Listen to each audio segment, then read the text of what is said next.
Well, so much for that. Can you hear me? Hello? Can you hear me? Hi. Yes, I'm aware green screen is missing the corners because this thing is a freaking circle. See? But it keeps stretching out. I just felt like playing with this thing. Now, I tried using this voice mod thing where it makes your voice sound funny sometimes. And it can be used as a microphone, but I guess maybe StreamYard doesn't really recognize it as a microphone. Bummer. Oh well, I'll play with it after the podcast because I'm going to head to Twitch to play an RPG that was given to me for free. And the game developers just wanted me to play with this. So I was like, okay. Still can't hear me. What? I have like a few people saying that they can still hear me. Okay, so Gotcha Kai. Oh, maybe Gotcha Kai is a little bit behind. Maybe. I'll play with the voice mod on Twitch later on. Free. Yeah, like they just emailed me like, hey, you want to play this RPG that looks kind of like anime? And I'm like, sure. So they gave me a Steam code for it. They just wanted me to play it on Twitch and maybe mention it in one video. So I'm like, okay, sure. Why is it giving me a new mention here? Saying I'm live on Twitch. Hey, Twitch. Hey, YouTube. Hey, Facebook. We're just going to talk about some news articles today, stuff that's happening in the world of anime, and I'll try to answer some of your questions in the comments if we have time. We got a few things to talk about, but I may have a bonus topic at the very end, so let's get started. Brad was supposed to join us, but I think he might have been delayed because he's just coming back from Ohio. Nice that he can travel. I'm stuck in lockdown here. What made it worse is that my mom was sending me pictures because she lives in Florida and she's been working for Disney for many years. It's gotten to a point where they're never going to get rid of her. I think she has the attitude of, try me, bitch. But they just my mom got like a reservation at the campgrounds, the Fort Wilderness campgrounds, and she was there with my nephews and my sister, and they decided to have this cute little barbecue, and they're showing me pictures, and I'm just like, I'm over here and I can't have yummy food. I miss my mom's cooking. I've actually been watching this YouTuber. I think it's like Joshua something. He's the guy that made the really good fried rice for Uncle Roger. I've been watching his channel, and he's been teaching a few recipes here and there. I saw one for fermented hot sauce. So maybe during lockdown, I'll make my own hot sauce. Doesn't that sound fun? Does that sound fun? Hey, Robin, Miss YouTube get rid of you yet? No, but she's trying. She is trying. I'm still getting a few page views on my videos, depending on the topic. Coming up soonish, I'll be working on a video with Phantom Strider going over Studio Ghibli films, ranking them from worst to best. I even asked on Twitter, because sometimes the best ones are usually super predictable, and the rest along the way can be either or, depending on someone's preference. So I was just like, well, how do you want me to do this? Do you want me to do it from best to worst, or do you want me to do it from worst to best? And everyone on Twitter is saying, I'll do it from worst to best. And I'm like, okay. Jerome Schlicker, you make some good hot sauce? Ooh, nice. I don't know. I've never tried it before, so I'm curious. I want to know what it's like. I got $5 from Dragon Lore. Thank you very much. Hey, Robin, have you ever heard of the French anime called Wakfu? Yes, I have. If not, it's worth watching.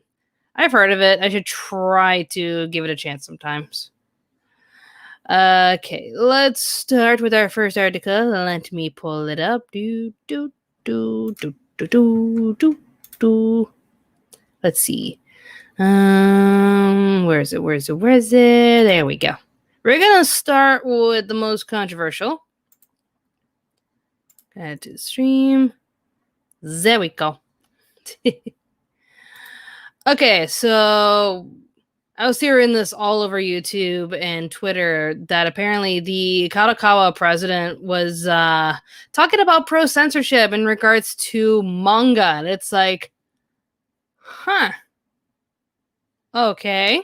So I pulled this article from Otaku USA magazine, which I remember collecting when I was growing up. I miss those magazines. The president and CEO of manga publishing giant Kadokawa, Takashi Natsuno, has received heavy criticism in the past week for comments perceived as pro-censorship. On July 21st, at an Abema Prime program, he said the following: "A lot of Japanese manga won't press review at Google or Apple. So while keeping that in mind, I do somewhat have the feeling that we have to re-establish the standards of what is okay to release and what isn't for the internet era. In the publishing industry that I'm in, everyone is in the pro-freedom of speech camp, but I do get this strong feeling that we have to withdraw the line somehow." Boy! What? That's just opening up a can of worms.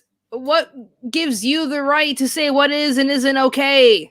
Like, there are some things like, intense graphics and exploitation that would make readers uncomfortable, but define your standards. What are your standards?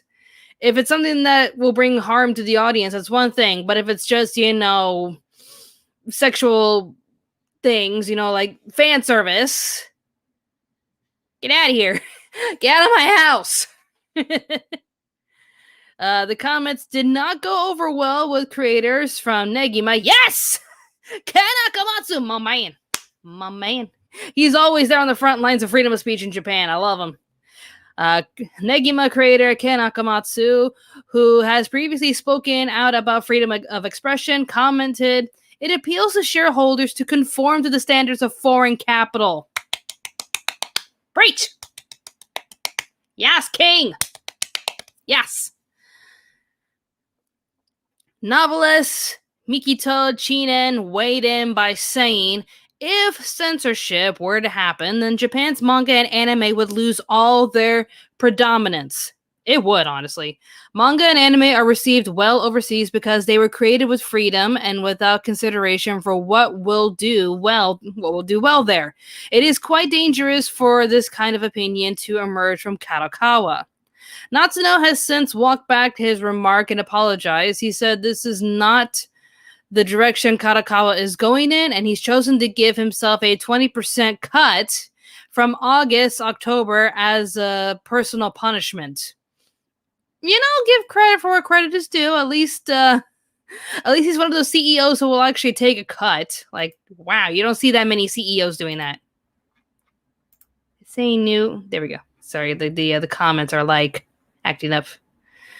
But yeah.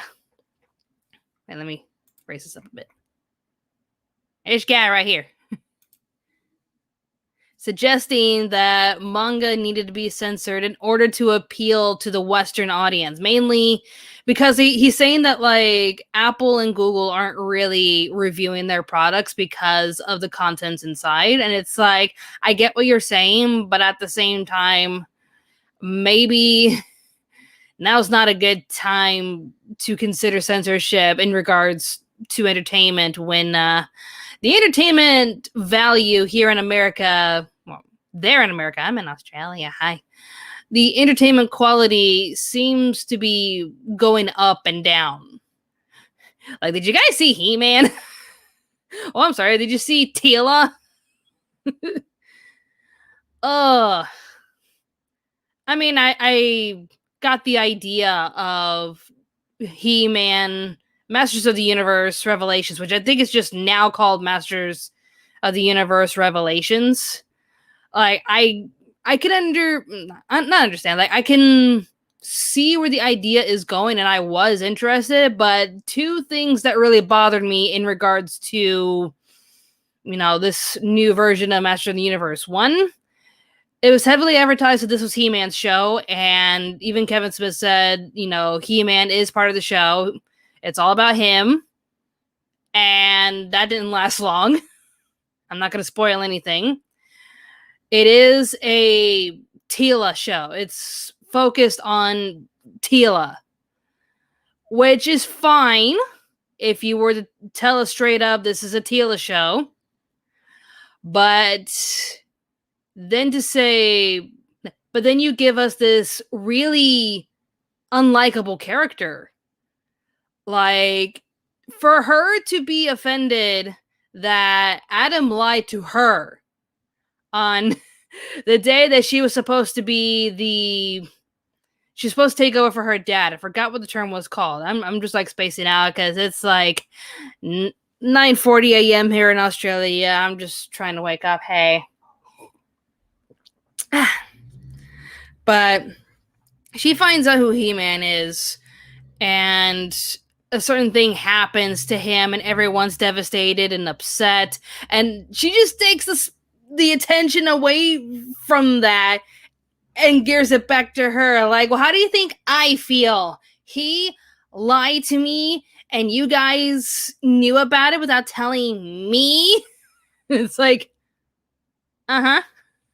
So yeah, Kadokawa, maybe not worry about meeting American standards when we don't even know our own standards.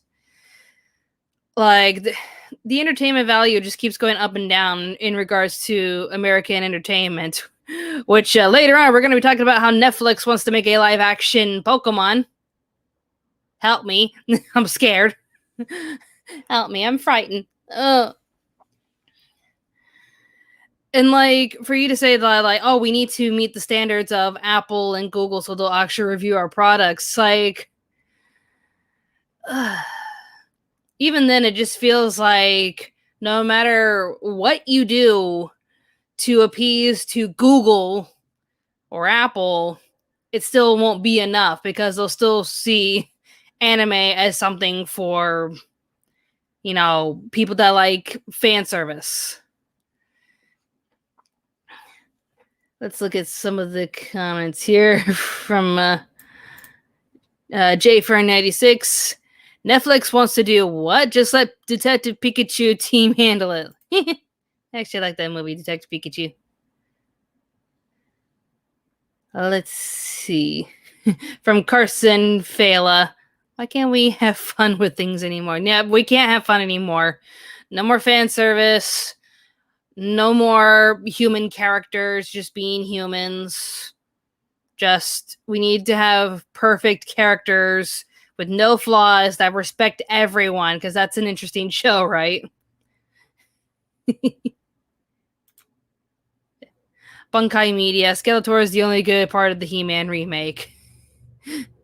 Even then, what was funny was that, like, my husband and I were watching it, and he did not know the voice cast. He didn't look them up because he likes listening to them first, just to see if he can figure out who that actor is. And with Skeletor, he was like, this guy sounds like a shittier Mark Hamill. Little knowing that it's Mark Hamill. Funny. Luis Morales says, censorship costs time and money to change dialogue, painting and over pictures and text, and re-recording video and audio. Worth it? 300% no. Censorship is a waste and bullies people and language. I mean, it all boils down to supply and demand. If there is an audience that wants the content that Japan is producing, then that's where all the money is going to go towards. You're seeing like a dip in sales in regards to Western entertainment, especially for the comic book industry. You're seeing a dip in sales for those.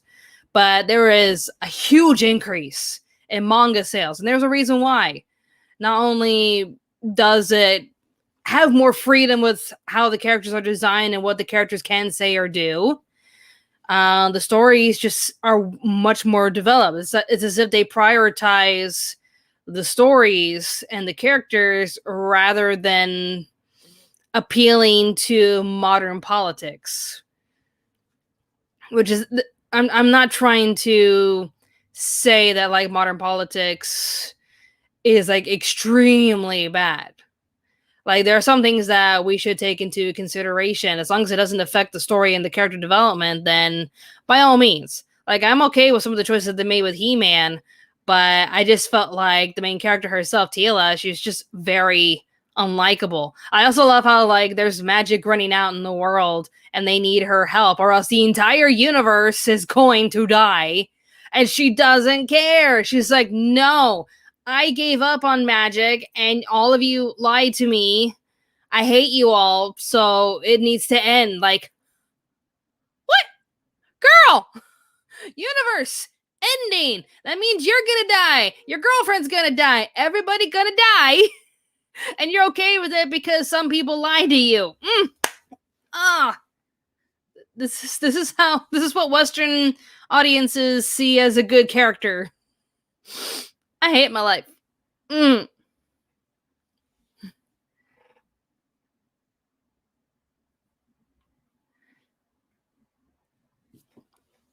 Overall, I'm glad that like everyone in Japan just stood up and said no. Like, censorship is not okay. Let the artists have freedom to produce whatever they want, and the audience will determine if it's good enough for their wallets or not. That's how it should be.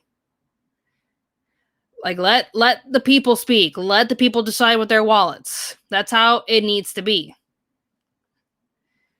But for some productions to say, no, we're going to tell you what is appropriate for you.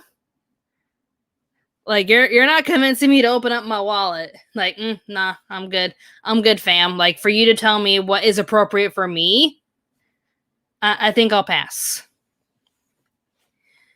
JT Loves Kolioko donated $5. Thank you very much. He says, it's Funimation's fault. It's Jamie Markey's fault. This is now trending and hitting in Japan. This is, like, far beyond Funimation. Like, it feels like it is affecting Funimation, though. But this is a narrative that's, like, affecting a whole bunch of studios. Disney is affected by it. Netflix is affected by it.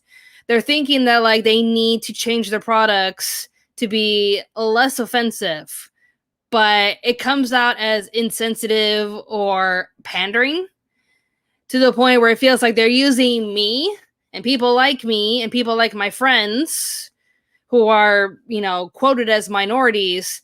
We're feeling like we're shields. You're not there to appease us. You're there to use us to say, look how amazing we are. And it's like, do you even care? I feel used. I feel like I'm being patronized. What are you doing?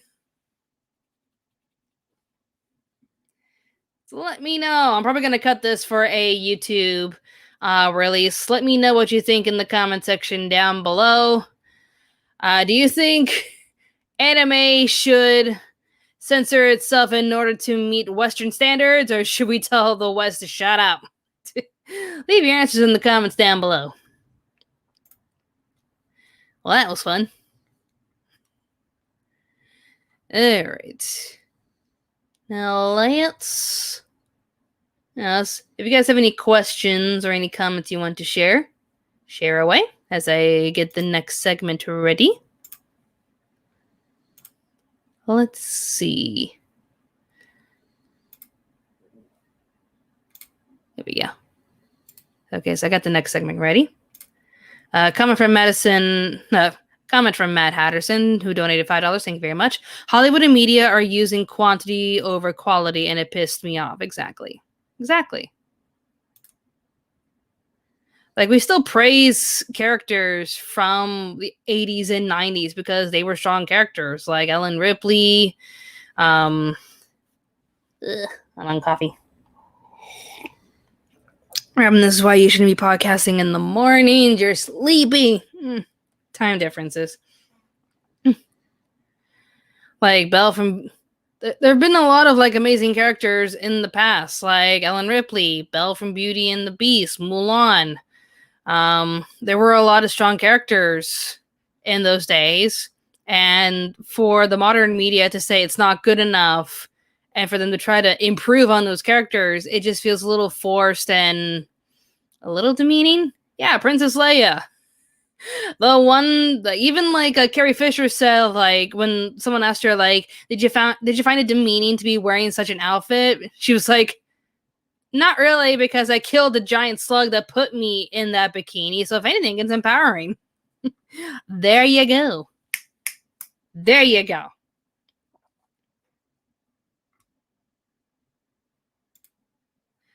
Matt Hatterson. Yeah, I mean, it was the biggest downfall for Space Jams too. I did not want to watch it. I didn't want to watch it because, like, it felt too much. It felt so overwhelming. And the whole thing with them getting rid of for them to get rid of Pepe Le Pew because of controversies when they didn't even get the joke to begin with. It wasn't the fact that he was like a pushy womanizer. It was the fact that he was a stereotype of a typical French person, but he's a skunk, so ew, he's smelly. That was the joke. That was the joke behind Pepe Le Pew. And these studios are like, nah, he's offensive because he pushed himself on women. Like, okay, but it sounded like the scene that they were going to add Pepe Le Pew in for that movie, they were going to try to address that issue, quote unquote. And yet, like, they bring in all of these Warner Brothers characters, like Rick and Morty and the crew from the Clockwork Orange and a few other controversial characters. I'm like, in a Space Jams film where it's just supposed to be about Looney Tunes and basketball, and I don't get this. I don't get this. Yeah, Quint and his clones commented, when it comes down to strong female characters, we can't forget Faye Valentine from Cowboy Bebop, now can we? Yeah. And sadly enough, they the people that were making the Cowboy Bebop Netflix film made a comment saying, we can't have Faye wear that because no real woman would wear it. And it's like, have you seen cosplayers? Like, come on. They wear them. They look awesome in those. If she's like fully covered up, it's like she's supposed to be the space femme fatale. That was the whole point of her character, but they gave her some character growth and background, and she was like one of the more interesting characters than any other female lead that we're getting nowadays. It feels so painful. Oh, like, stop using me as a shield. Stop making me as a character with no flaws. I'm not interesting. I'm only interesting if I have flaws and character growth and a backstory. Come on. Ugh. Matt Hatterson. Toru Honda is another example of an awesome female protagonist. Exactly. She's such a good character. There's so many good female characters. All right. Next up. So how does it feel seeing the Olympics and seeing anime just take over? Like, it was cute when the Prime Minister of Japan came out of a green tube, Mario style, when they announced the Tokyo 2020 Olympics. And then they announced the ambassadors were anime characters. But it just feels like anime is really invading the Olympics. Like, well then. The article that I pulled up is just like highlighting the songs that were in the opening sequences. Like, during the opening ceremony of the Tokyo 2020 Olympics, we got to hear a lot of songs we know from various Japanese video games. Not only that, during some of the matches at the Olympics in Japan, we could hear anime openings that matched the discipline. We got to listen to songs known widely, such as the victory fanfare from Final Fantasy. What we used to play on our podcast. And even the opening of the Attack on Titan anime. And then the Olympics received a grim reminder. You can see the tweet by the Dragon Quest creator Horiyuji below. If I can. Let's see if we can translate this tweet. Translate tweet. There we go. When Dragon Quest song was played as the entrance song for the Olympics. I was too noisy. I felt like I had been running for 35 years. I am grateful to Dr. Sugiyama for composing a wonderful song and many other people who have supported me. Thank you. Aww. Cute. It's cute. Very cute. Oh, there was a translation down here. Duh, Robin. There you go. There you go. Same thing I just said. The list of songs played during the Tokyo 2020 Olympics entrance ceremony. There was the Dragon Quest Roto's theme, Final Fantasy Victory Fanfare, Tales of Ceres, Sori's theme, The Shepherd, Monster Hunter, Proof of a Hero, Kingdom Hearts Olympus Coliseum, Chrono Trigger, Frog's theme, Ace Combat First Flight, Tale Series, Royal Capital Majestic. They're like picking the most majestic and triumphant music, and I love it. Monster Hunter, Wind of Departure, Chrono Trigger, Robo's theme. 2 Chrono Triggers, wow, representation. Sonic the Hedgehog, Starlight Zone, Pro Evolution Soccer, eFootball Walk-On theme. I would have laughed my ass off if they're walking through and all of a sudden we hear do, do, do, do, do, do, do, do. Or the Wii shopping music. Da, da, da, da, da, da, da, da. Yes. The Final Fantasy main theme, Phantasy Star Universe Guardians, Kingdom Hearts Heroes Fanfare, Gradius 01 Act I1, okay, Nier Song of the Ancients, Saga Series, The Minstrel's Refrain, and Soul Calibur, The Brave New Stage of History. To top it off, the Olympics in Japan also feature some anime openings. During the archery competition in a match between Indonesia and the United States, Gurren no Yumiya, the first theme to Attack on Titan, by Linked Horizon was played. It wasn't the only instance of an anime song being played. Kimi ga Suki da to Sakabitai by Bad, which is the theme from Slam Dunk, accompanied female players representing the Japanese team in the basketball tournament. Okay. And of course, during the volleyball tournament, Haikyuu. Of course. Were they playing free music during the swimming competition? Come on. Come on. Come on. So, not only that, I'll see if I can I want to see if I can add this picture that I found. Share screen, Chrome tab, pick this one here. Okay, not that one, no. Which one? I got I'll just close this one. And share screen. There, this one. And ta-da! Olympics TV presenter dressed as Jiraiya.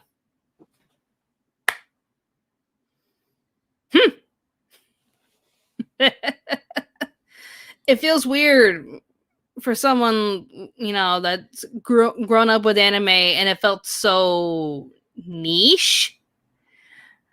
And growing up, you were always treated badly because you were a nerd that liked. Let me get rid of this conversation. Hi, Project Toga. There you go. She was just talking about how she did a collab and wanted to tell me, hey. We grew up being bullied for liking anime because we're nerds. And now it's so mainstream.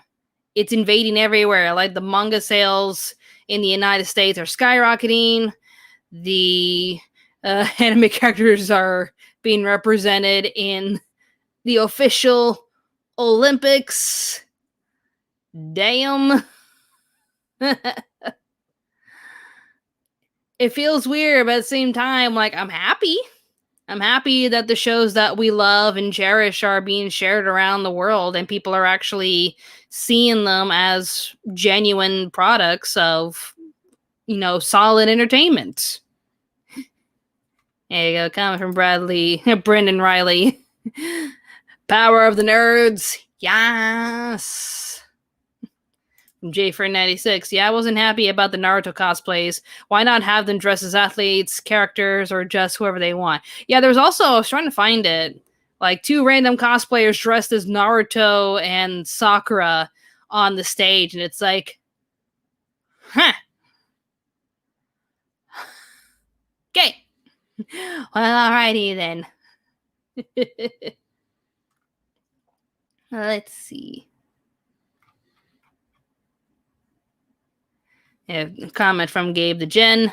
Can't deny the impact and presence of video games in anime. No, you cannot. You cannot deny it. It does feel strange, but at the same time, it's cute. It's very cute. $2 from JT Loves Lyoko. Thank you very much. NBC is in the network doing that. They need to. Wait, is NBC not showing these anime characters? Are these like producers looking at the footage be like, ugh, cringe, let's not show that?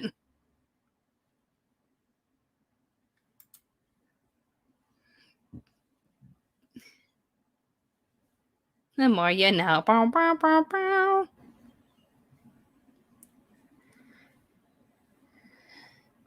Just waiting to see if there's any other comments addressing. What are your guys' thoughts on the whole anime at the Olympics stuff?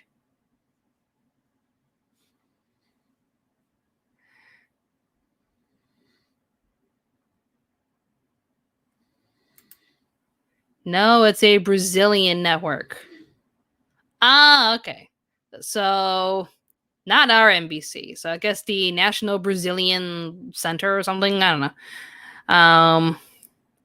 So a Brazilian network doesn't have their people dressing up, even though Dragon Ball Z is pretty popular in Brazil.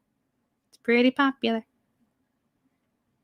Let's see. J496. People say anime is a bad influence, and from now on, I'm going to point to the Tokyo 2021 Olympics and sport anime. There you go. They can't say my stuff's not cool anymore because we were at the Olympics. Bitch. Neek Geek, Nintendo Geek, 45 Non2 says, at Anime America, that's pretty cool. Actually, I love that this Olympics is treating anime with a lot of respect. Yep. I think it's pretty cool. And from E7U, I love the fact that there is anime in the Olympics. It is pretty cute. Okay, clarifying. No, they are the network that are wearing the cosplay. Okay.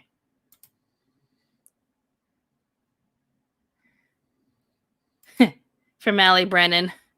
And that Kadokawa president thought it was a good idea to censor anime and manga when they make a lot of money in tourism in their country. It's so true, though.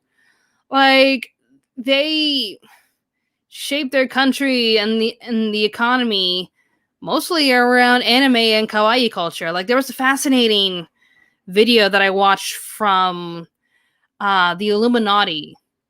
Not that Illuminati. She likes to make a lot of videos talking about MLMs, corporate caskets, and prisms of the past. And she made a fascinating video commenting on the impact of kawaii culture and anime, and if Japan was using that to save face. As in, they're trying to hide from their war crimes from World War II. To which even she agreed that that's probably not the case, but apparently a lot of people made articles thinking, y'all are just trying to look cute in order to hide all of your war crimes. And it's like, no, they made a product that people like, so they're going to keep doing it. That's it. They just shaped their whole world around anime and kawaii culture because it makes bank. Makes bank. He send us the link. Sure. I'll see if I can. If not, then I'll just share the screen so I can show you guys what she looks like. The Illuminati. Yeah, recently I gotta watch her next video. She made a video addressing the whole Activision Blizzard fiasco, so oh boy. That is a oof. Major oofs. Lot of oofs. Oof, oof, oof.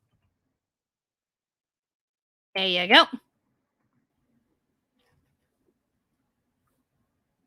Not the thing yet, probably just to copy and paste the link.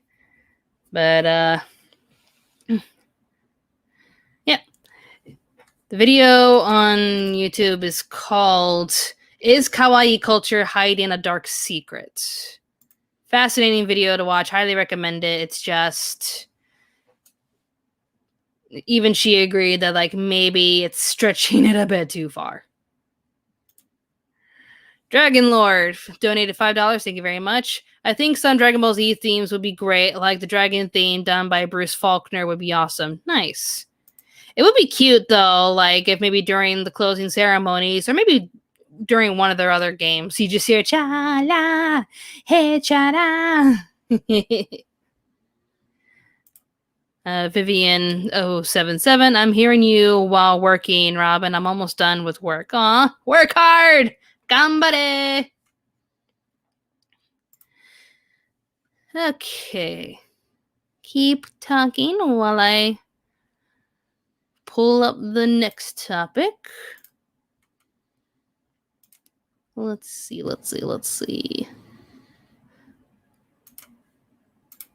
There we go. SMG5, Warp Star Productions. Robin, did you play Super Mario Brothers? The first one, barely. I think I remember playing a little bit as a kid. I'm actually going to upload my Zelda ranking video over on Pop Spectrum. Because I thought it was a cute little video. I'm not going to edit too much out of it because of the music that's playing in the background. It would sound awkward if I just kept cutting. So I'm just going to release it as it is. Just me ranking all my favorite Legend of Zelda video games in a tier list. It was so random because I just jumped on Twitch to finish playing Skyward Sword. And I was just like, well, I'm not that tired yet, even though it's nearly 1 a.m. my time. I'm not tired. Do you guys want me to do the Thunder Dragons Heroes Challenge? You know, which is, it's the boss rush. You fight off all the bosses that you faced in the game and see if you can survive to the very end without replenishing your hearts. It's pretty fun. That's how you get like the that's how you get the Hylian shield. But my friend Mikey was like, rank all of the Zelda games in the tier list. And I'm like, yeah, right, sure. Let's do this. So I ranked all of the, every single Legend of Zelda game that had been produced on every console, except for the CDI games, because we don't talk about the CDI games. They don't exist, no. I think the only one that was missing was the remake of Link's Awakening. I just counted that as the same as the original Game Boy version, because it's still the same game.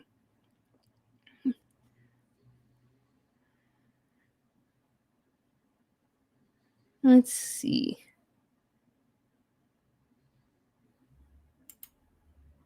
Robin, will Kadokawa continue any series after the fire they had?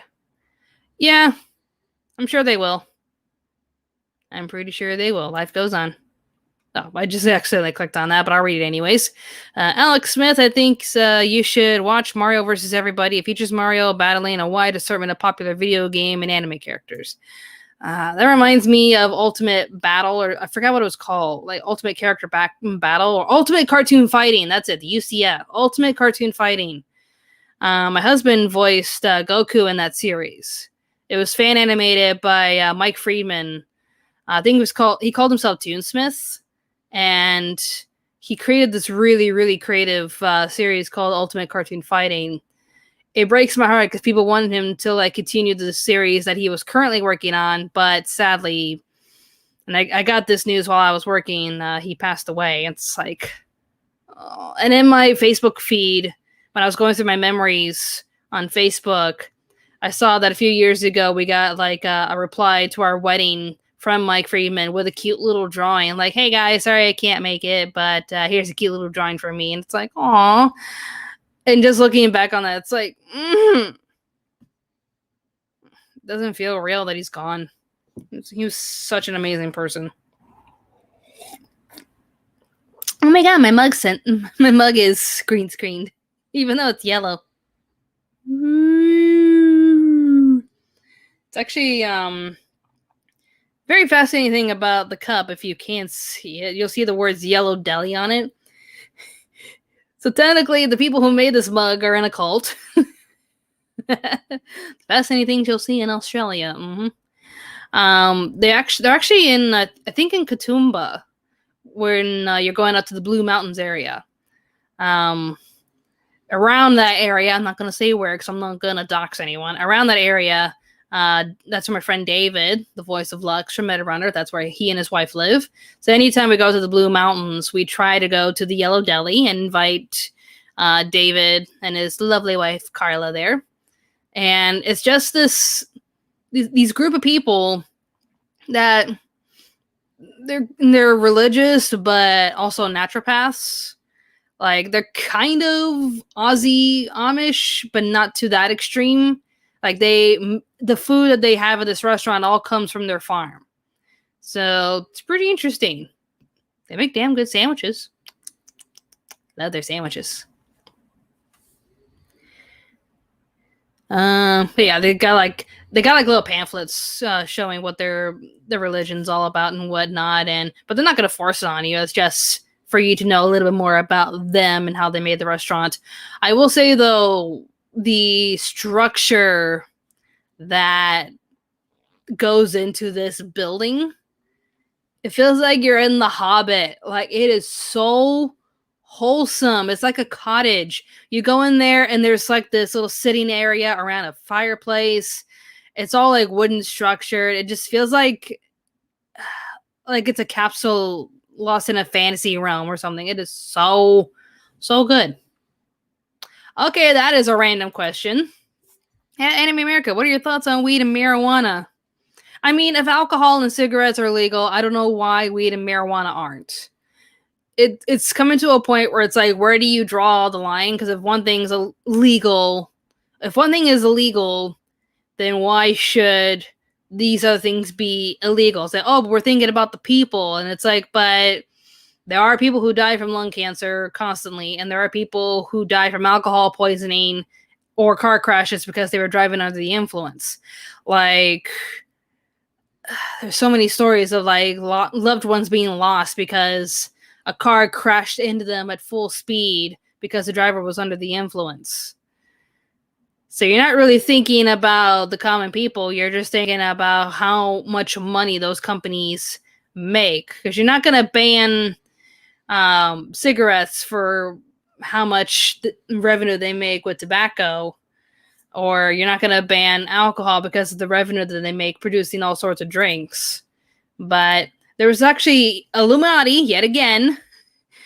She made a fascinating video about hemp products and how these very influential people did like a scare campaign against marijuana, how it was a gateway drug, and it came out so manipulative and also so racist. Like, oof. It's like, these people that are coming from Mexico, they smoke marijuana.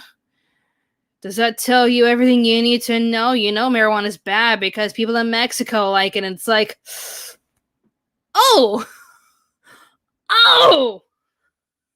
America, what the heck?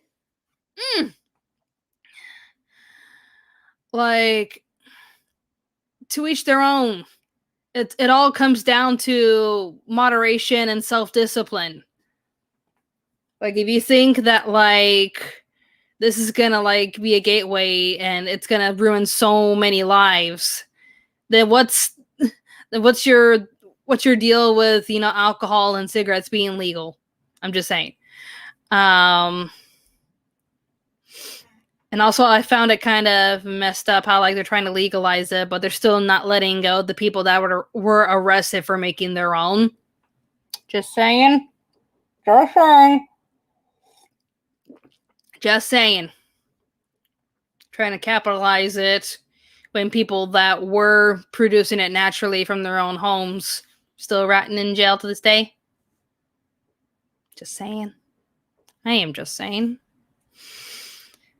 Complicated matter, but all I'm saying is legalize it. Just do it. There's no point in keeping it illegal. But on to the next controversial topic. So there's like this drama happening between Western comics and manga. Mainly because a lot of artists that make Western comics are noticing that they're losing revenue and manga is outselling a lot of Western comics. Hold on, I feel a sneeze coming on. Timing. Eh.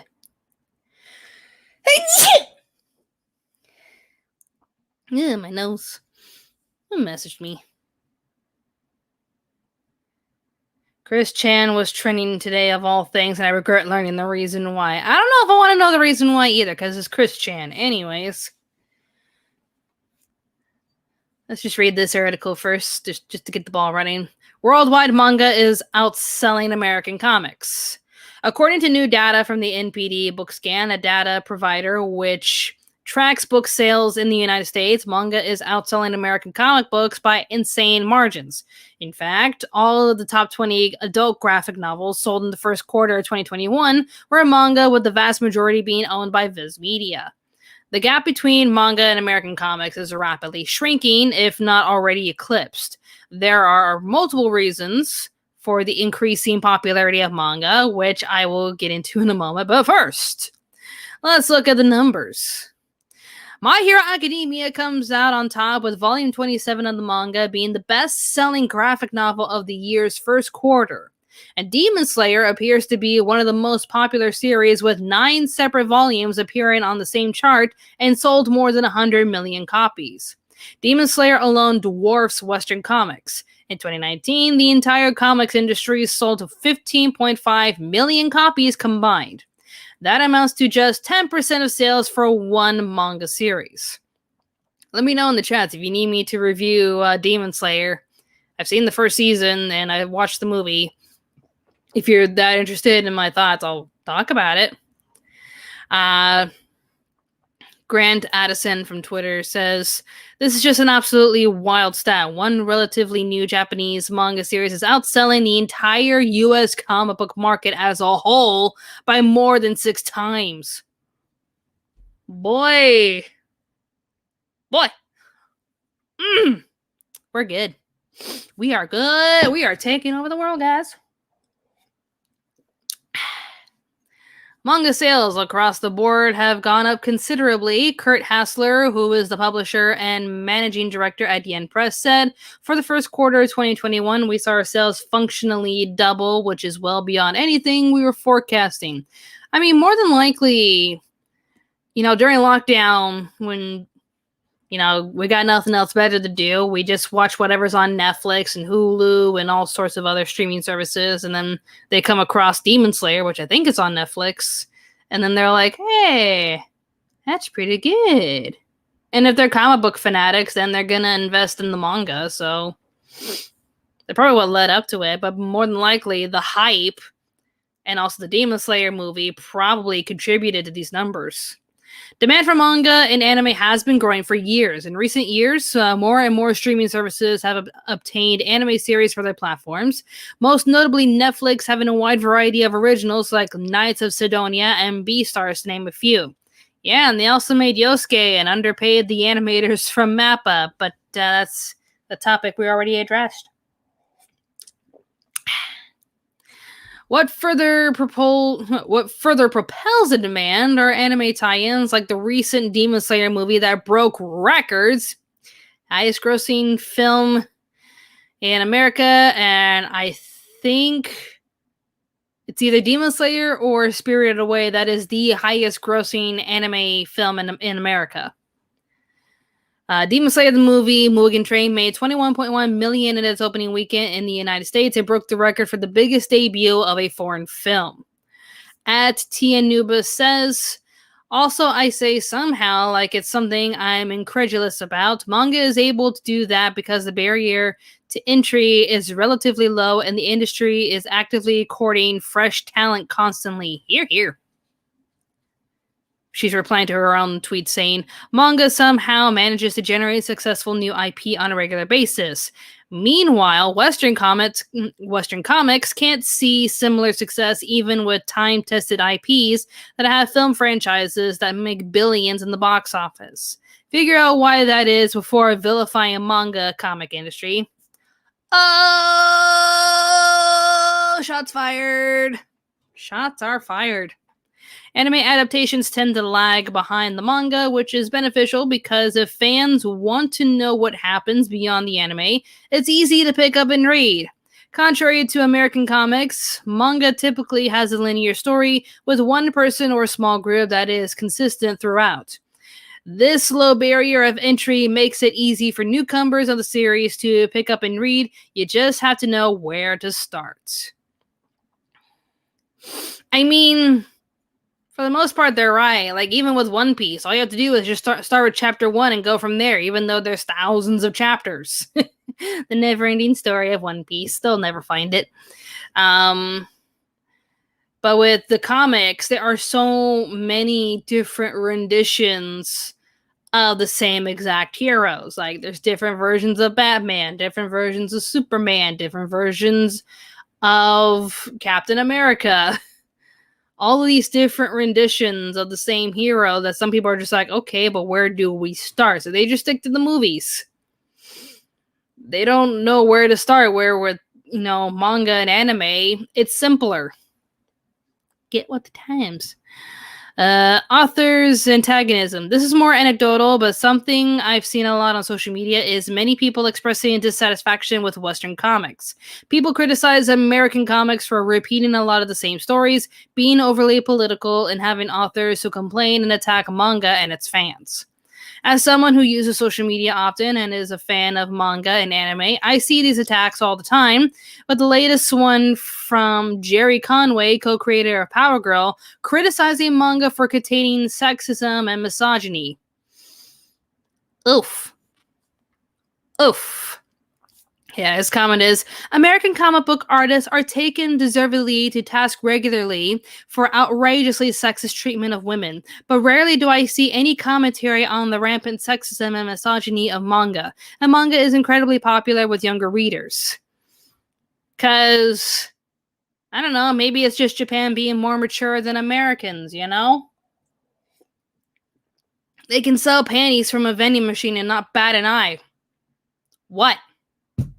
What, America? What? It's not just incredibly popular with younger readers. Manga is outselling Western comics in Western comic markets, let alone in their own countries of origin. Instead of losing sleep over what manga may be doing wrong, you should ask yourself what you're doing right, or what they're doing right. Mm-hmm. Preach. Preach. Preach. I don't know. Like, instead of, barking at the product, maybe look at the product and ask yourself, what am I doing wrong here? I may be biased, but I just can't help but feel that attacking readers and fans like this will not help you gain new readers or have them have them on your side. Yep. Just saying. There's also the issue of big name comics like Marvel creating characters and stories that appeal to no one. Agreed. Unless some critical changes are made, Western comics are going to stay behind manga for good. Hey, whatever happened to those new heroes where 2 of them were named Safe Space and Snowflake? I want to read it. I want to see it. I just want to see if there's a story. Is there a story? Is there? Just saying.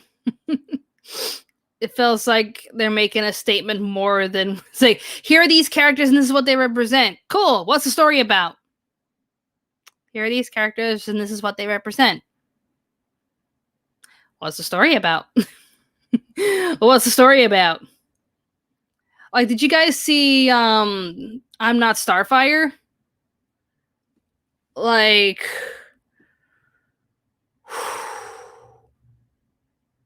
it's just as cringy as when that one writer for Powerpuff Girls 2016 inserted his own character into the show and Blossom has a huge crush on him.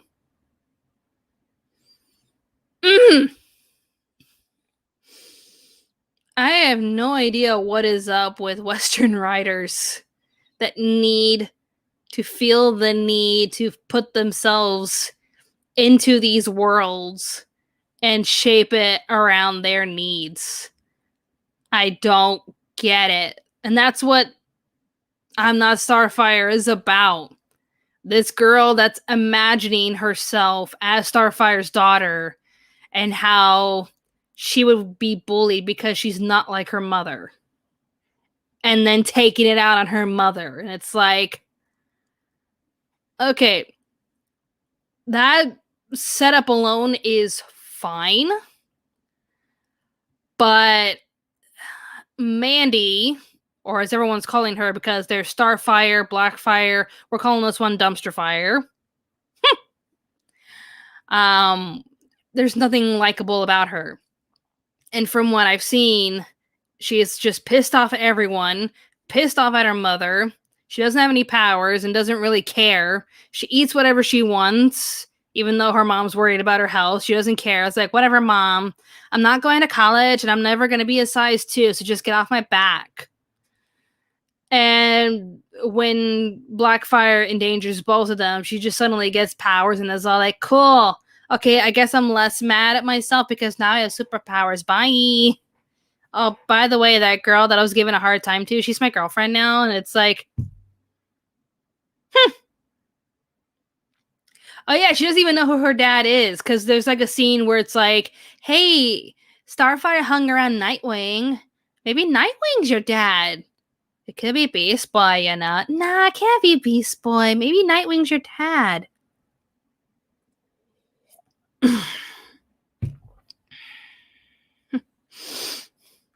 Kira, don't hate the player who's winning the game. Ugh. Just take a look at your products. Like, I love... Are they still doing High Guardian Spice? I love how, like, the whole setup was about the production and how many people were there behind the scenes. But there was nothing really about the story. It's like, okay, what's the story about? Oh, it's about 4 girls going to school to learn magic, to become guardians. So you're making Ruby? This is Ruby. You're literally stealing from Ruby. Am I wrong, though? Am I wrong? Doesn't it sound like Ruby? You're just making Ruby again.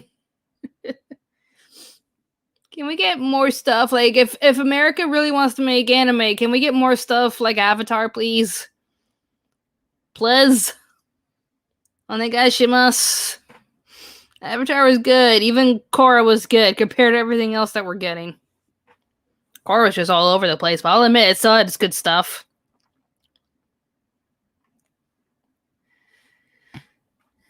Whew. There was even like a comment on Reddit. As a huge manga fan and comic fan, I've been hearing about the recent drama of mangaka taking over comics. I saw a comment that I thought was interesting. To start a manga, you begin with Chapter 1, Volume 1. There's only One Piece. My Hero Academia. My sister says hi. Hi, guys. Say hi, Sharon. There's only One Piece, My Hero Academia, Jujutsu Kaisen, etc. You don't need to sift through decades of reboots, retcons, reimaginings, or whatever other nonsense Americans come up with to cannibalize pre-existing universes for their own purposes instead of making something new. That simplicity... Sharon, stop interrupting me, sis! That simplicity is golden. It's what makes manga far more approachable from the get-go. Thoughts? Sharon, what are you doing? Apparently... Oh. That last one was from Brad. He's saying now he can't make it. F's in the chat for Brad. Wolf. Sharon, my sister was like sharing photos. I think the Magic Kingdom, or is this Animal Kingdom? Which park is this? Oh, it is Magic Kingdom. Apparently there's like severe rainstorms happening in Florida right now, so I think the gutters are jammed. So now when you're walking through the Magic Kingdom, it's a little flooded. Just a wee bit. Just a teeny tiny bit. There's gonna be so many customers asking for their money back. Oof. I got a super chat from Joshua Eckenrider. Thank you. Let me find it. Yes. I'm surprised that manga is outselling American comics. I'm not. with how messy some of the stories are for American comics, I'm not surprised. Manga is just simple. You just choose a story that's appealing to you and read it. Comics, it's like you pick a superhero and you have to like go through all of these different renditions. And it's just like, okay, which version of Spider-Man do I want to read today, guys? I'm just gonna mute Facebook right now. Ta-da! There.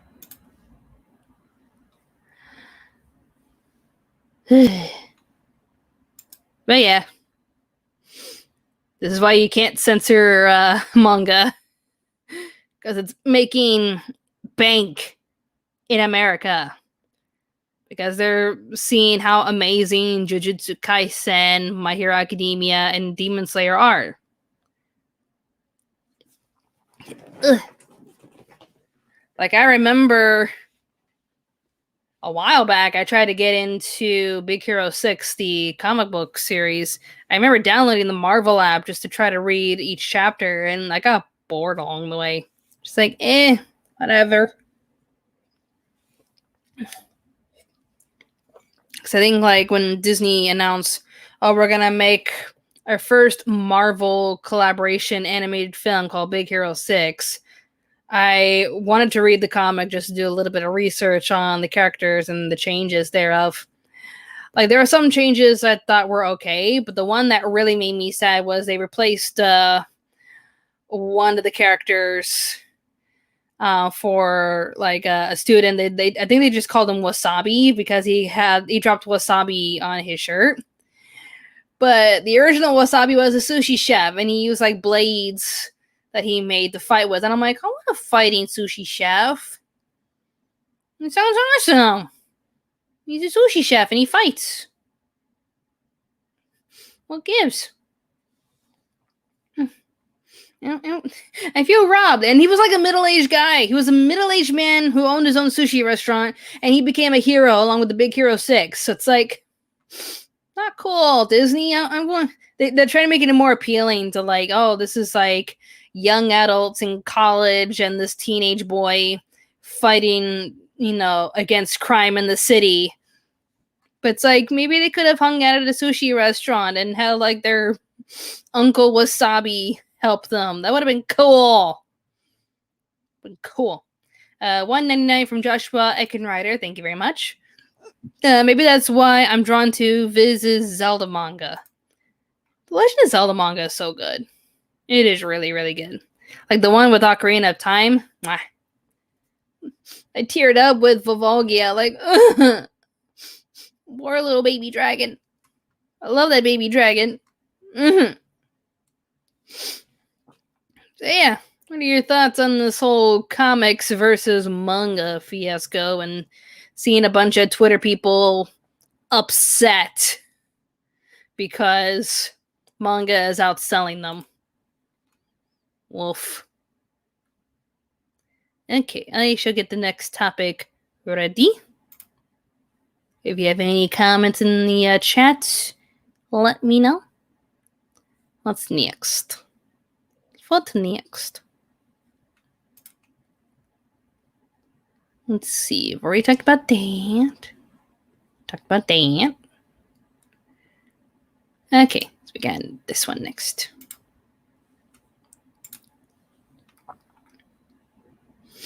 Princessa balance. We should just enjoy them. Yep.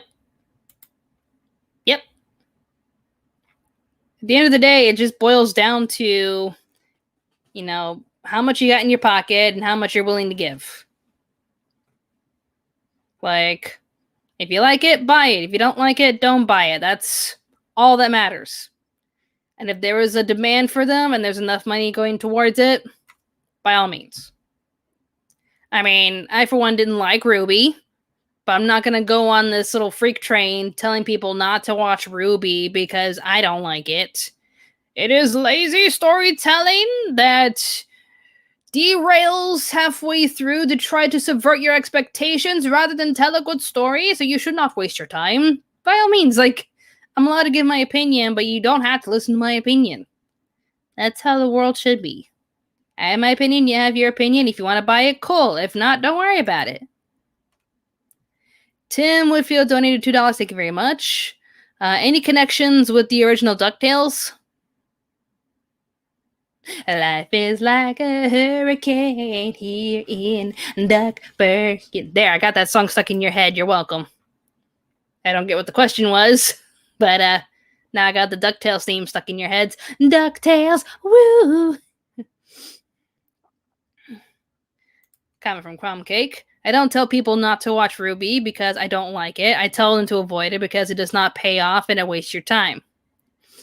And again, that is your opinion, and I share that opinion, but we cannot get in the way of people who actually just want to watch it.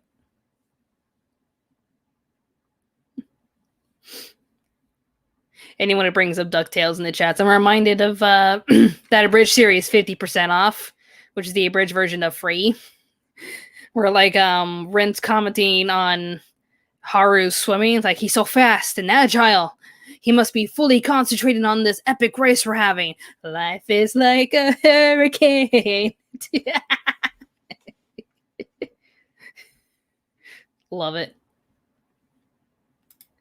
Crumb Cake. That is totally fair. I'm just mad because they ruined my favorite character, Penny. How did she come back? I thought she died. And then like they revealed who she's supposed to be, and it's like, but how? How? I don't get it. I don't get it. Tim Whitfield. I meant any memories of first watching it. Well, yeah, like, I grew up with DuckTales. Barely remember it, but I grew up with it. I remember watching the Disney afternoons when I had cable. There's so much to do.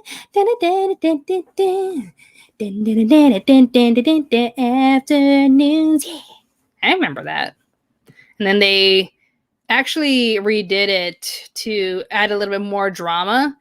And that's like a reboot that I actually like, where they just revamp the characters to make them a little bit more different. Because I think Huey, Dewey, and Louie in the past were just there. They were all alike. There was no difference between those three boys. Webby was sadly added because they thought that, DuckTales would only appeal to boys, so let's add a girl character so that their little sisters will have something to watch. And I'm like, what if they have an older sister? Like, marketing in the 80s and 90s is just, oof.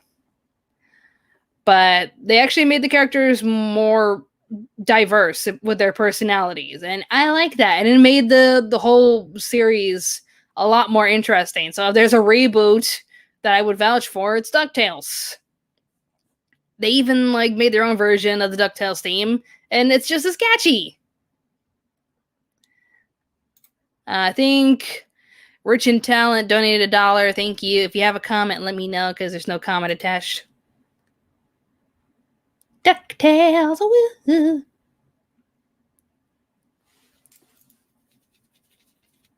Speaking of Disney new shorts, did you know that they're gonna make the new Goofy shorts in classic animation? More of that, please. I'm all for it. I am all for it. Comment from Rich and Talent. Webby was the third worst mascot behind Scrappy-Doo and Batmite. Oh, freaking Scrappy-Doo. Ugh. Joshua Eckenrider donated $4.99. Thank you very much. I'm not going to say RWBY is great nor perfect. It's good to me. I find it a bit overhated from time to time, and I can respect your opinion, Robin. Again, I can respect yours. It's fair enough. More than fair. Luis Morales. At Anime America, I would love to see an all-cute design boys take on K-On! The rock band can be like a mix of Cheap Trick, Def Leppard Rush, Winger, and Alice in Chains. Given just wasn't energetic. Because I think Given was more on the relationship rather than the music. It's nice. But the music could have been a little bit better. But I like that idea. Like a more rockin', cutesy boy band. really cute. As long as they don't go overly cutesy like the detective anime I watch, where it's just like, it's so sugary, where it's just like, I feel the diabetes. Stop it. Stop. $1.99 from Vince the editor. Thank you very much. There's a new upcoming Star Wars anime made by Japan. Yep, Disney hired a studio to animate it. It'll be interesting. I'm just not that interested in Star Wars as much. Like, I loved the original movies. Don't judge me, I like the prequels. I'm a sucker for trash like that. Especially the whole no. Don't judge. Can't wait for anime Star Wars. The newest ones, like the new sequels, I just couldn't get behind them. I thought those the stories were just all over the place for the new films. Like Last Jedi, I like the parts between Kylo and Rey. Everything else is just nah. And then they try to retcon all of that just to appease the fans for the last movie. It's just like, well, don't patronize us. This is still crap. Stop it. Get some help. Alright, next topic. This one's a doozy. Friday, Pokemon live action series is in early development at Netflix. Help. Ugh. But hey, maybe this is the one Pokemon series I'll like because it won't have Ash in it. I liked Ash in the first couple of seasons, but he needs to go now. Entertainment news source Variety reported on Monday that the Pokemon franchise is getting a live-action series that is in early development at Netflix, according to Variety sources. It will be a live-action series with Joe Henderson, executive producer at the co-showrunner at Netflix's Lucifer series. Lucifer? Pokemon. Lucifer? Pokemon. Go on. As writer and executive producer, Rob Letterman's live-action Pokemon Detective Pikachu film, pictured over here, opened in May 2019. The film stars Justice Smith as main character Tim Goodman and Ryan Reynolds as Detective Pikachu. Letterman directed the film with a script by Nicole Perlman, and Letterman has a sequel reportedly already been greenlit. Yes! It was a good movie. Pokemon Master Journey is a series, the 24th season of the Pokemon franchise's anime. 24th season, and Ash is still the lead. Will premiere exclusively on Netflix on September 10th. Okay, so you can watch the 24th season of Pokemon just on Netflix. You're welcome. First 12 episodes will debut on that day, and subsequently quarterly releases will follow. Good old Netflix. Okay, so they're just going over everything else related to Pokemon. But long story short, Netflix is indeed making a live-action Pokemon. Any questions? Any questions, kids? I mean, if it's just as hammy and fun as Detective Pikachu, I'm on board. It sounds cute. But we won't know until it actually appears. If, like, a kid shows up wearing Ash's outfit and saying that he's Ash Ketchum, I'm just going to flip a table and be like, I'm out. This kid won't leave me alone. And nothing against Ash, but it just feels like every season is the same, so it's just boring to me. It's just, he gets to a new area with Pikachu, chooses his starter, and then just follows the game's plot. Which I would rather have Pokemon be more like Pretty Cure and Yu-Gi-Oh! Where we have a different lead for every season. But it's just the Ash and Pikachu show and Team Rocket showing up because they're still significant somehow. Dragon Lord donated $5. Thank you very much. What happened to the live action series of the Last Airbender that was in production? I think it's still in production. We're just skeptical because I think they said that it's not going to be like the animated series. And I think like the writers behind the animated series have nothing to do with this. And we're like, here we go again. Get the alcohol. Ugh. As time goes by, guys. That was a quick topic, so let's have a bonus discussion. Just Just gonna have to pull it up real quick. Police are out and about. What's with this whole Chris Chan thing? I don't think I want to talk about Chris Chan. Because whatever it is, probably not safe to talk about on YouTube. Let's pull up...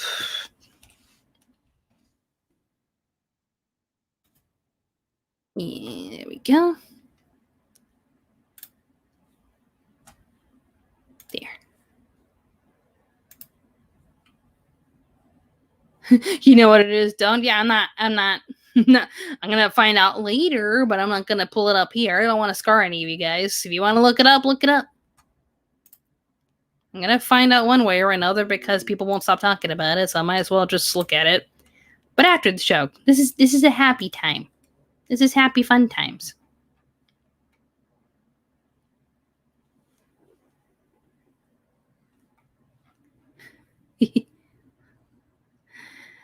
Alright.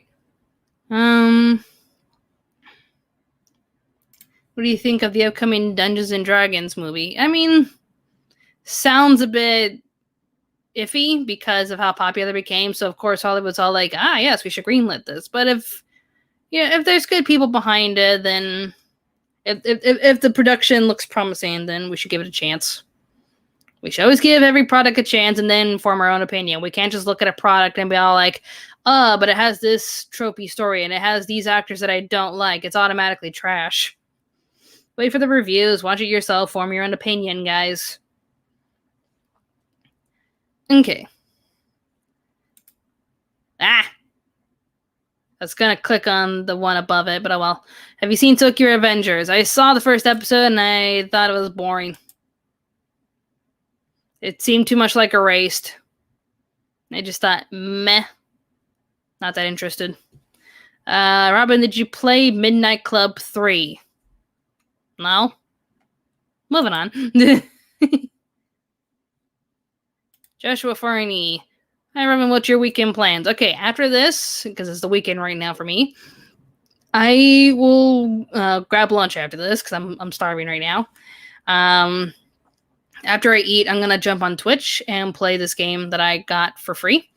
Because I think the game producers wanted me to talk about it. So I'll play it, record a bit of footage, and then put a little small ad on a vlog that I'll attach to.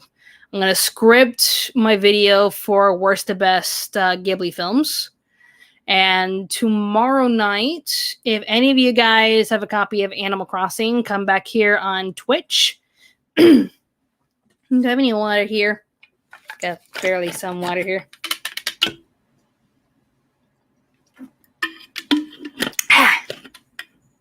Gotta clean this bottle. Okay.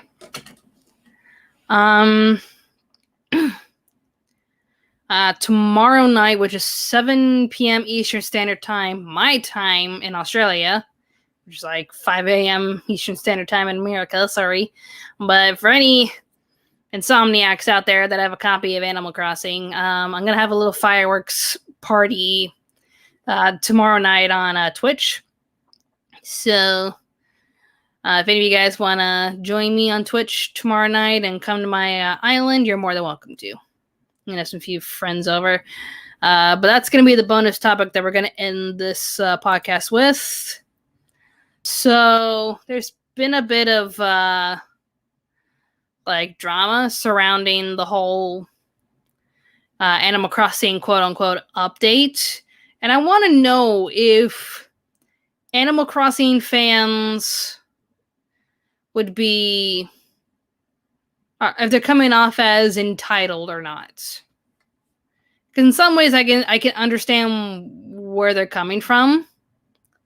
But at the same time, I don't know how to feel. Because I'm kind of on the same bandwagon where it's just like Nintendo's not really communicating well in regards to updates. Because we're not really doing as much anymore in the game.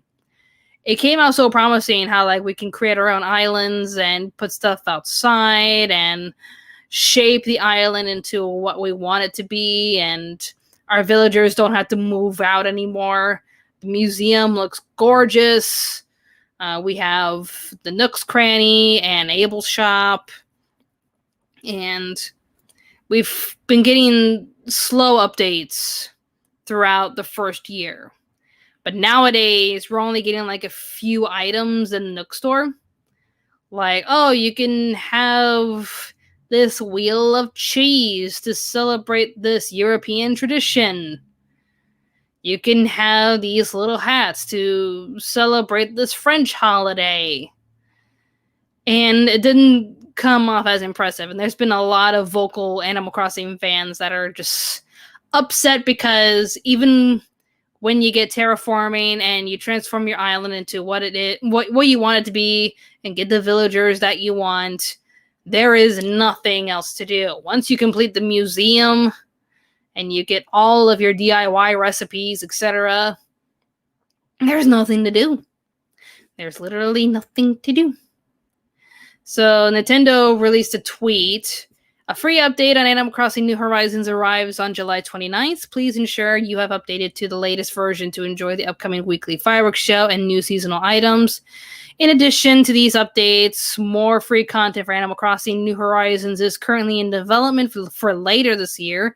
More information will be shared in the future, so please stay tuned. Thank you for your support and patience.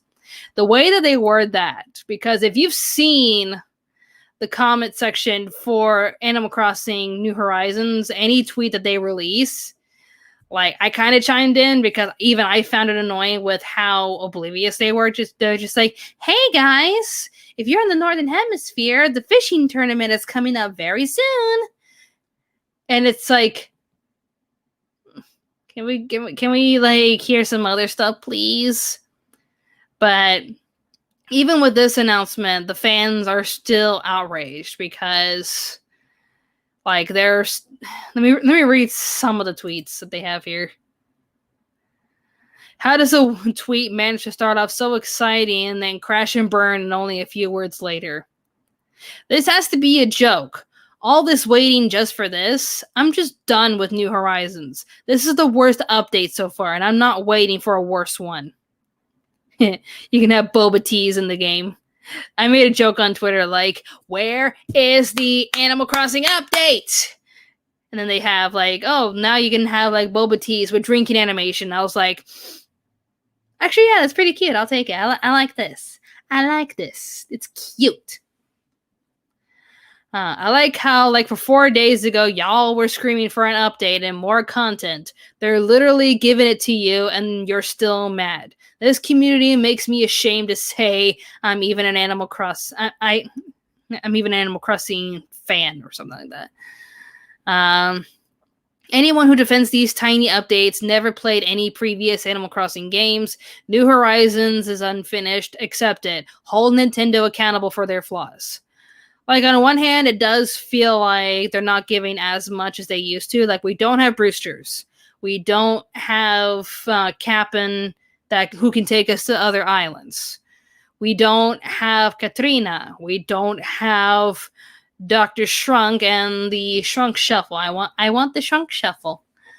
But at the same time, Japan has been a big enforcer in lockdowns when the COVID numbers have been increased. So if Nintendo's headquarters are in lockdown, then there's nothing much they can do. They can't work on anything as fast as they should because of lockdowns. So I had to take that into consideration. And at the same time, the people that are working on the Animal Crossing update, they're also working on Splatoon 3, which has a higher priority because it's such a popular game in Japan. I don't know. As much as I want to understand that, like, okay, it still doesn't feel good enough. At least Nintendo is saying, look, we're trying. We are trying. You will have an update. Just please wait a bit longer.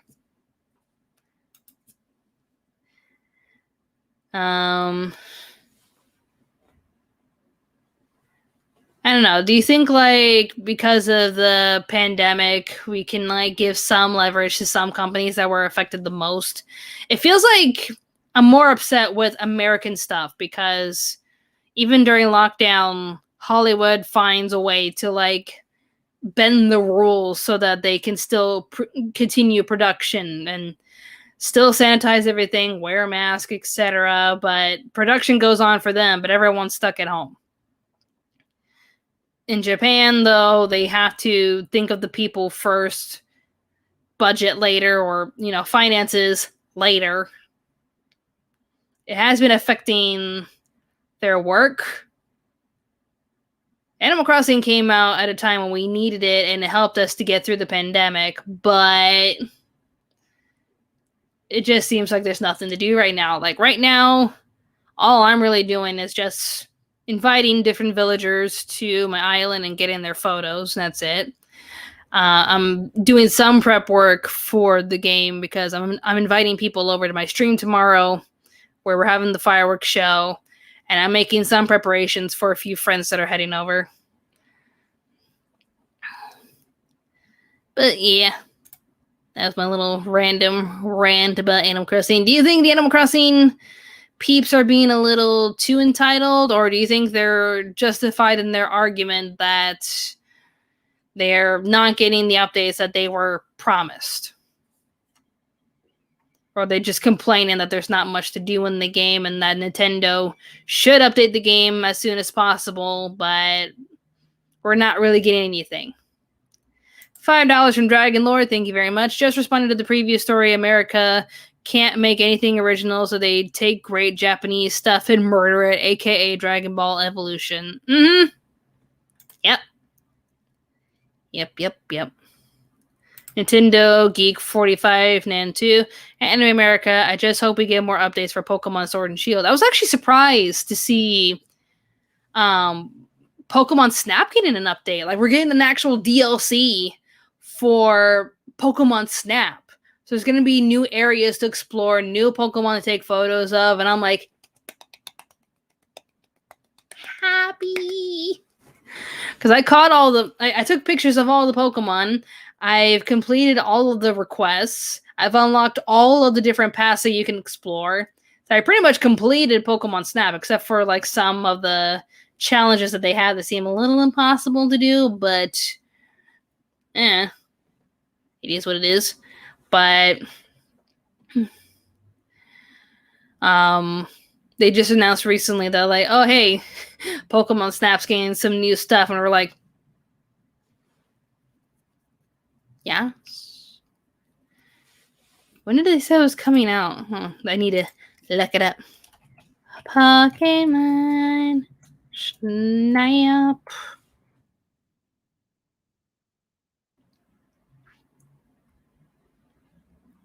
Yeah, new Pokemon Snap's getting a free update that adds 3 new courses and 20 more Pokemon, including Psyduck. Yay. Shy. Duck. It's coming out August 4th. Couple of days from now. Couple of days from now. Yay. 20 new Pokemon take photos of, probably 20 new requests from everyone. Like, hey, take a photo of Psyduck drowning. Click. Alright, let's wrap up the stream because I am hungry. The stretch. I'm hungry. And I want to get to playing this game. Maybe in an hour from now. Join back here on Twitch. If you're on YouTube, go to Twitch. Follow me on Twitch if you are Twitch people as well. Sorry, I'm just like feeling the rumblies in my tumblies. I will be playing a game called Lost Epic. Give you guys my opinions on the game. Laura, you just showed up. We're gonna go. What's for lunch? I don't know, maybe I'll make some soup. Some tomato soup. Sounds tasty. And Brendan actually gave me a little toasty sandwich maker where you just put bread, your cheese, and your meat. Try not to make it too high, and then you press it down, and it cuts it toasts the sandwich on both sides, but also cuts the sandwich diagonally. So I might make myself some soup and toasties. Sounds yummy. But yeah, join me on Twitch. I'm going to play Lost Epic soon. And then tomorrow night at 7 p.m. my time, we'll be doing the Animal Crossing fireworks party with a few friends coming over. I'm going to make some special preparations for them. But yeah, that's it for now. Next time, we'll try to drag a certain hairy Ewok back here. He was supposed to be here, but he couldn't make it. But yeah, thanks everyone so much for watching. I'm on keto and I can't have any of that. I'm trying to get back on keto. I'm using low carb bread, and you can have cheese and low fat meat for your sandwiches. You can have keto sandwiches as long as you use low carb meat, low carb bread, or maybe some lettuce for your salads. Use some lettuce for your sandwiches. Or if you want to make like a burrito or a Philly cheese, just use lettuce instead of carby wraps. As long as you decrease your carb intake and your sugar intake, you're going to be fine. Maggie is going to come back now. Yep. What SMG5 is talking about is Sunset Paradise just concluded over on Glitch Production, which was the series that took Miggy out of SMG4 and placed her in her own show. Highly recommended it. I actually did the facial animation for all of the characters starting from episode 3 onwards. So go check out my work. And also I voiced 2 random characters in the show. See if you can find them. That's your challenge. Watch Sunset Paradise and see if you can find 2 characters that I randomly voiced. They're not big characters. That's your only clue. Meta Runner Season 3 when? I don't know. But yeah, I'm just going to end it here and go have some lunch. Thank you, everyone, so much for joining me. More awesome videos will be on the way, so stay tuned to Anime America. Bye. I'm just going to take this down. Blah, blah, blah, blah. Pretty good attempt. I just got to... Gotta do the streams like this from now on. There we go. Being forced against the wall. Close enough. Alright, bye.